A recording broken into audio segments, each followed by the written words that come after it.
अस्सलाम वालेकुम व्यूअर्स, मैं हूं मिस खान। आप देख रहे हैं मिस खान फूड रेसिपीज़। आज बहुत ही मज़ेदार से हम आपके लिए रेसिपी लाए चिकन अंगारा की। तो इसको स्टार्ट करते हैं। इसके लिए हमने सबसे पहले एक पैन लिया है, उसके अंदर हम कुछ मसाले रोस्ट करेंगे। धनिया मैंने लिया है साबुत 2 टेबल स्पून, ज़ीरा 1 टीस्पून लिया है, ड्राई चिली जो है मैंने ली है तकरीबन 12 से 15 अदद। आप ज़्यादा भी कर सकते हैं, कम भी कर सकते हैं। ब्लैक पेपर 1 टीस्पून लिया है मैंने साबुत, 4 लौंगे हैं, 2 ग्रीन इलायची, 2 सिनेमन स्टिक यानी दालचीनी की, और छोटी हो तो ज़्यादा ले रहे हैं, 5 बादाम लिए हैं मैंने। इनको अच्छा सा रोस्ट कर लेंगे और रोस्ट करने के बाद हम इसको ठंडा होने के लिए रखेंगे। ठंडा होने के बाद इसको हम ग्राइंड कर लेते हैं। हमेशा याद रखिएगा, मसाला जब भी आप रोस्ट कर रहे हो तो उसको ठंडा होने के बाद ही आप ग्राइंड कीजिए। अब एक कढ़ाई, यानी मैंने तो कढ़ाई ली है, आप वो चीज़ लीजिएगा जिसके अंदर आपको पकाना हो, क्योंकि जिसमें हम मैरिनेट करके रख रहे हैं उसी को अंदर ही हम डायरेक्टली चूल्हे पर चढ़ा देंगे। मैंने अब चिकन ली है, ये पूरी 1 किलो चिकन है मेरी। नॉर्मल पीसेस है साइज़ के लिहाज से। आपकी अगर चिकन ज़्यादा हो तो इन मसालों को आप डबल कर लीजिएगा। अब इसको हम मैरिनेट करके रखेंगे। जो हमने रोस्ट करके मसाला ग्राइंड करके रखा था उसको अब इसके अंदर हम डाल देंगे। सारे मसाले एक साथ हम डालेंगे और इसको हम मैरिनेट करके रख देंगे। ओवरनाइट करें तो वेरी वेल एंड गुड, वरना मिनिमम 1 आवर तो आप लाजमी मैरिनेट कीजिएगा, वरना इसका टेस्ट इन्हांस नहीं होगा। मैंने 4 बड़े साइज़ के टमाटर लिए हैं, उसका पेस्ट बना लिया है सिंपल। मैंने 4 ग्राइंडर मशीन में डाल के उसको ग्राइंडर जग में डाल के उसको ग्राइंड कर लिया है। कुछ पकाया वगैरह कुछ भी नहीं है। इसको अच्छे से अच्छे लाल लाल टमाटर लीजिएगा, जो कि वेट में 400 ग्राम बनते हैं, वरना मेरे 4 बड़े टमाटर थे। छोटे टमाटर हो तो 400 ग्राम ले लीजिएगा आप। अब इसमें हम डाल रहे हैं लहसुन अदरक पिसा हुआ 3 टीस्पून। एक साथ पीस के रख लेते हैं, वरना अगर आपके पास पिसा बना हो तो आप टमाटरों के साथ भी ग्राइंड कर सकते हैं उसको, कोई मसले वाली बात नहीं होगी। आप उसके साथ भी ग्राइंड करके डाल सकते हैं। मेरे पास पिसा हुआ रखा होता है तो मैंने वो डाल दिया। कसूरी मेथी 2 टेबल स्पून। कश्मीरी लाल मिर्च अब हम डाल रहे हैं इसमें 3 टीस्पून। तो ये कलर इसके अंदर से बड़ा खूबसूरत आता है।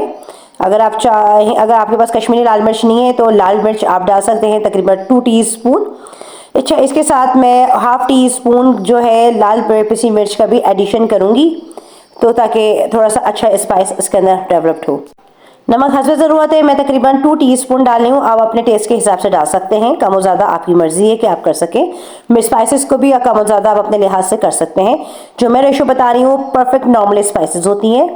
अब इसके अंदर मैंने प्याज डाल की थी, उसमें जो इसके अंदर डलेगी, तो उसी का मैंने हाफ कप तेल ले लिया है और मैं इसके अंदर वो ऐड कर दिया है। अब हम डाल रहे हैं इसके अंदर दही। दही भी हम 400 ग्राम ले रहे हैं, यानी जितना आपका टमाटर लिया है उतना ही हमने दही भी ली है। दोनों का रेशो सेम लिया है हमने। चिकन ज़्यादा हो, दोबारा रिपीट कर रही हूँ, तो आप इन रेशोज़ को डबल कर लीजिएगा। 2 बड़ी प्याज मैंने इसको लाल करके रख दिया था और उसको ठंडा होने पे ग्राइंड कर लिया है, और उसको भी हमने इसके अंदर ऐड कर दिया है। और अब इस मसाले को हम अच्छी तरीके से मिक्स कर लेंगे। ये मसाला मिक्स हो गया है। अब इसको हम मैरिनेट के लिए रख रहे हैं, तकरीबन मैं 1 घंटे के लिए रख रही हूँ। आपके पास जितना टाइम हो आप उसके लिहाज से आप रख सकते हैं। मिनिमम 1 आवर के लिए लाजमी रखिए इसको। जी हाँ, मैं 1 घंटा हो चुका है और मैंने ये चूल्हे पे रख दिए हैं अपनी चिकन, और इसको अब हम पकाना स्टार्ट करते हैं। थोड़ा पहले हाई फ्लेम पे इसको पकाएंगे ताकि जो भी मसाले हैं उनका जो भी इस्तेमाल है वो ख़त्म हो जाए।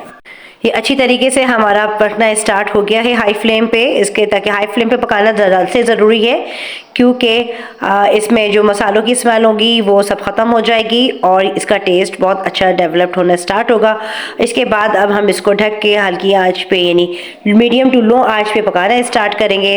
अब हम इसे जब तक पकाएंगे जब तक ये चिकन हमारी अच्छी तरीके से गल नहीं जाती। ये हमारी चिकन अच्छी तरीके से बन चुकी है और इसको हम थोड़ा सा भुनाई करेंगे।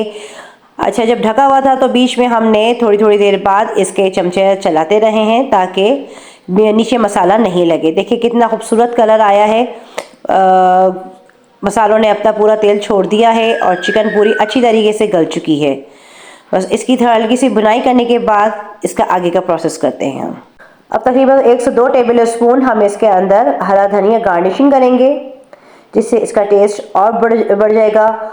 और ये बहुत ही मज़ेदार रेसिपी है, इसको ज़रूर ट्राई कीजिएगा और ये आपकी झटपट तैयार हो जाती है। दावत के लिए बना रहे हो तो एक दिन पहले आप मसाला लगा के रख सकते हैं, ताकि आपको दावत वाले दिन सिर्फ चूल्हे पर चढ़ाना हो इसको, और बाकी की मसाला वगैरह सब उसके अंदर मैरिनेटेड हो। अब इसको मिक्स कर लेंगे हरा धनिया को भी चिकन के अंदर।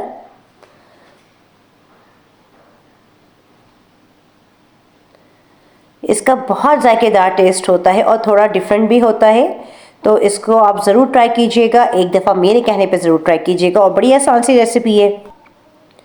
अब 2 से 3 मिनट के लिए हम बिल्कुल दम वाली आंच पे इसको दम पे रखेंगे और फिर अपना चूल्हा इसके लिए हम बंद कर देंगे। अभी प्रोसेस ख़त्म नहीं हुआ, थोड़ा सा बाकी है।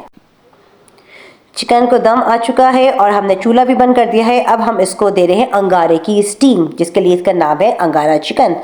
तो अब हम इसके बीच में स्पेस करेंगे, और हमने कोयला दहकाने के लिए रखा हुआ था जो अच्छी तरीके से दहक चुका है, और एक स्टील की टोकरी या फिर एल्युमिनियम फॉइल की टोकरी बना के आप इसके बीच में रखिए और कोयले को अच्छी तरीके से फूंक मारें ताकि वो और अच्छा दहक जाए, और हम इस स्टील की टोकरी में इस कोयले को रख देंगे।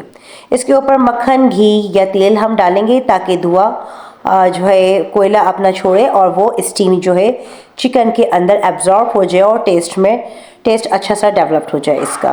तो मैं तेल डाल रही हूँ, आप बटर और घी का भी इस्तेमाल कर सकते हैं। अब बस इसको हम जो है ढक देंगे ताकि इसका अच्छी से स्टीम जो है पैदा हो जाए, और हम तकरीबन 5 मिनट तक के लिए इसको स्टीम देंगे। आप बहुत ज़्यादा स्ट्रॉन्ग गॉड देना चाहते हैं तो आप 10 मिनट भी रख सकते हैं। हमारे 5 मिनट गुजर चुके हैं। अब हम कोयला रिमूव कर देंगे स्टील की टोकरी इसको, और इसको सर्विंग डिश में हम निकाल लेंगे और हम मेहमानों के आगे सर्व करेंगे। उम्मीद है आपको ये रेसिपी बहुत पसंद आई होगी। आप इसको ट्राई करके हमें कमेंट्स बॉक्स में ज़रूर बताइएगा कि ये आपकी कैसी बनी।